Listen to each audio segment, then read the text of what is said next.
So welcome to another Q&A. Got a little plate of lychees here, and that's a dinner-sized plate. But here's the funny thing: is this is not even a meal. It's almost like a snack. It's just to wet the mouth. The amount of carbohydrates in here is very low, but people say, "Wow, that's like a whole plate of fruit.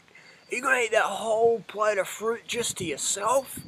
Wow, that's a lot of fruit." And then people try the raw food lifestyle. I was eating plates of fruit. I had a plate of fruit for breakfast. Lychees. Low-calorie fruits. And they wonder why they fail. For me, a meal of lychees is at least 4 to 5 kilos or 8 to 11 pounds. That's a meal of lychees for me. This is like a little hors d'oeuvre. So anyways, the question of the day is a weight loss question. Let's have a look up here on the screen. So the question is, Harley, I was wondering if you could make a video. The problem with the lychee season in Australia only lasts about 2 or 3 weeks and it's done. It's crazy. Good lychees though. So the question is, I've lost 40 pounds of body fat in less than a year for the conventional calories in, calories out model with a moderate carb intake. Ooh, that sounds like dangerous. It worked for a while, but I noticed that I'm hitting the wall lately. I'm around 12% body fat in great shape. However, my strength has plateaued, not dropped. This person's basically question is, will dramatically increasing my calories all at once cause me to put on a lot of weight really fast after my metabolism might have slowed from starvation? Will it be fat, other things like water weight? Should I increase my calories slowly? How much fat is too much? Would a handful of almonds a day or single avocado be too much? Aside from wheat and refined processed foods, are there any other carbs to stay away from? Well, this is an interesting one. Okay, so bottom line, the question is, this person has lost 40 pounds from the calories in, calories out model. They haven't really detailed if they've sort of changed their diet that much. They said a moderate carb intake, which is always, once you cut your carbs down, man, you're gonna suffer. You're really, really gonna suffer. You're gonna want to eat the fatty, greasy shit. And if you're disciplined enough, you can stay away from the fatty, greasy shit for a time. But eventually, you're gonna be fucking eating it. You're gonna be binging on it. And you're gonna be fucking your health and slapping on the pounds. Either be today, next week, next month, next year, or in 5 years' time, or even a decade time. I know models from 10 years ago who were stunning, but they starved and smoked cigarettes and did pills and shit, stayed lean, looked good. Now they're obese or severely overweight, many of them. So, and it's sad to see. So you always want to have a sustainable approach, high carb, high calorie, low fat. That's where it's at. Get rid of the animal products, get rid of the oil, cut down the salt, and it's easy for life, And fruit's the focus. So that's what we're going here. So this person's question is, will they rebound? Will I rebound? You got to rebound. If you thrash yourself, you got to rebound. You got to rebound. So this person's, they've lost 40 pounds, and they're down now to 5 foot 8 inches, 144 pounds. So, which is a BMI body mass index of around 21, 21.9, something like that. So that's fine, that's good, man. You've reached your goal, but depends how you got there. It's a bit like, I'm about to go to the airport, jump on a plane, and there's many ways to get to the airport.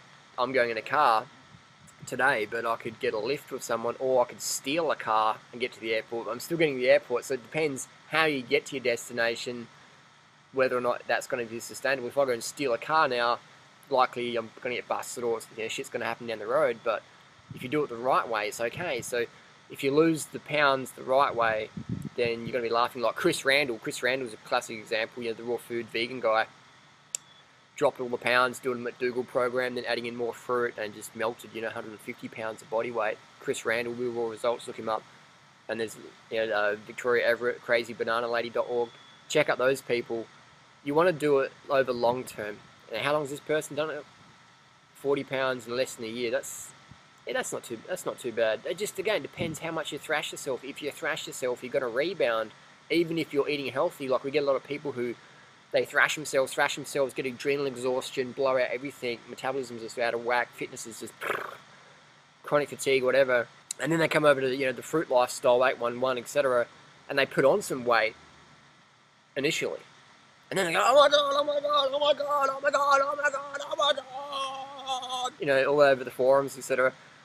But they don't understand that a lot of this excess weight is just water weight, because their adrenal organs can't stabilises the body's fluid level, so you're getting all stuff that's out of whack. It's like if you're on certain medications like antidepressants, your weight can go right up, but you're not getting any fat. You look huge, but you're not getting any fat. It's just retention. Same with if you're on the contraceptive pill. And all of these girls who go on the forums, oh my god, oh my god, oh my god, help, help, help. They've been on the pill for a long time, then they go off the pill because they're in the health, and then, you know, everything's just sort of readjusting itself. But people don't do it long enough. They just freak out over a month or whatever, a year even, just freak out and lose it, and then go start up other forums writing us off or whatever. Or they just, you know, they give up. So people got to understand that the body's going to do its thing. It has its own agenda, like Doug Graham says, and I've learned that your body's got its own agenda. It's going to do its thing. So all you have to do is just do the right things. Do the right things. And it might rebound, it might not, but eventually, long term, it's all going to be sweet. It's all going to be sweet. It's a bit like if you have a garden, right? A fruit farm garden, and you're growing fruit with chemicals and you're getting results. I mean, the fruit tastes like shit, but you're producing the fruit. And then one day you think, I'm going to go organic, because organic's the way to go. It's the right thing to do for the planet. It produces better quality food. I'm going to go organic. So you go organic. And the first 6 months, your crops are shit. You're not producing anything, because the trees are used to all this stimulation and drugs and hormones, etc. Now you stop giving them that. The trees are sort of like flop down most of the time. You ask any organic farmer who does a conversion, most of the time they're at a loss for many years. Eventually, things start picking up. So it's the same analogy that people, they do it for a few months or a year, and they go, oh my god, it didn't work. And then it's like, hang on. You stop doing drugs, you stop taking pills, you stop doing all this stuff, you're detoxing, or you had your starvation or anorexia or whatever, and you're detoxing, so your body's going to like, just, you know, settle out before it gets better. Not always. Some people just generally just lean right up and it's, you know, happy sailing. But some people, with the harder you thrashed yourself in the past, likely chances are the more you're going to pay now. That's just how it is, man. You can't get around it. You can't like, oh, I'm different. My ego's stronger than the laws of nature and physics, and I'm going to break them. It's like, no, you can't. You just break yourself. You just break down. You burn out. Look at Jan Ulish, the famous cyclist. Best fitness, best drugs, best training, whatever, great genetics, massive talent, massive mental focus, but shit diet, thrashed himself. Now he's like, you know, borderline obese when he's still young enough to win the Tour de France. You know what I mean? So we're talking looking after the body as a priority, So this person, you know, is doing fine. They're doing fine now. So just, you know, whatever you do, the body's going to do its thing. But you're on track, man. So good on you. Keep going. But if, you know, anything bad happens, don't freak out. Just, it's a bit like if you if you're in an airplane, you get a bit of turbulence, you start screaming, "We're gonna die! We're gonna die! We're gonna die!" That's just what happens. You get a bit of turbulence when you're on the plane. When you change your diet, you might get a bit of turbulence. It might be smooth flying. You might be a lot of turbulence, but you got to hold strong in your faith and take advice from people getting results you desire and just cruise on. So many people get the turbulence and start shitting their pants. Not good. So again, this person's asking, will increasing my calories all at once cause me to put on a lot of weight? So it depends what you're eating, man. If you're eating Big Macs, if you're eating 5,000 calories a day from Big Macs versus 5,000 calories a day from fruits, you're not going to look and feel the same and perform the same. People say that calories are calories. That's fucking bullshit. You're going to eat 5,000 calories of burgers and eat 5,000 calories of bananas and dates. You're not going to look and feel the same. One's going to make you look and feel shit. One's going to make you look and feel great and have health. It's not the same. Calories in, calories out does not work. I mean, it's a guideline, but it's not absolute.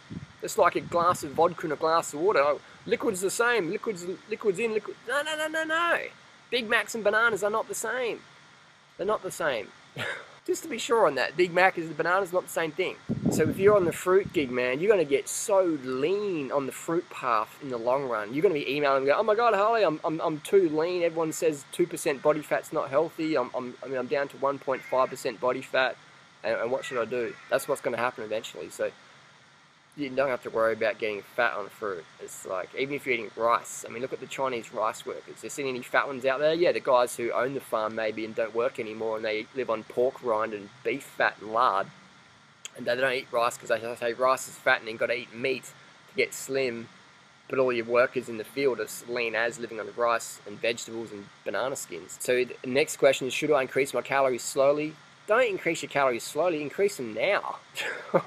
It's like saying, should I get a partner who's aligned with my values now, or should I just do it slowly over time? Should I just like go through the people and get someone with like half decent standards? And just no, go now, straight to the top. Definitely go straight to the top. Go straight to the top in a smart fashion. And how much fat is too much fat? Read 80-10-10 by Doug Graham. Under 10% of total calories. That's where you're at. Would a handful of almonds a day or single avocado be too much? No, it wouldn't. But not for your body weight and for the amount of energy you want to have, it's not too much. But you want to keep your fat low. Under 10% of total calories. Do the basic math. It's grade 3. Actually, maybe it's grade 4 maths. Real easy. I can do it. I'm not exactly Einstein. Last question. Aside from wheat and refined processed foods, are there any other carbs to stay away from? Well, bananas, dates, smoothies, processed refined food. Well, it's not really refined, but it's processed. But they're great things to have. I have them all the time. Wheat's not the best because it's got gluten. I sort of stay away from the wheat because it affects my breathing on my bike, but wheat doesn't make anyone fat. Even the guy who wrote the book Wheat Belly, William Davis, sure he's a nice guy, but the dude's overweight. So the dude looks, wheat belly. Like, how do you write a book that says wheat makes you fat, gives you a belly when you got a belly? You don't eat wheat? Like, what's going on here? So wheat, the problem with wheat is what it is attached to. People normally have wheat, they're normally having like pasta with cream and eggs and chickens and shit. If you're having, wheat away from all those toxic foods, then it's going to be a lot better. Better yet, how about some fruit? Well, you don't like fruit? Okay, potatoes, the gluten-free starches, things like that. For me, it's the fruits to win. And that's about it, man. But just give things time. Give things time. People are trying to do this, like reverse their life in a year. And I applaud the enthusiasm, but reality is, it takes more than a year to plant an awesome fruit garden. It takes 5, 10, 15, 20 years, man.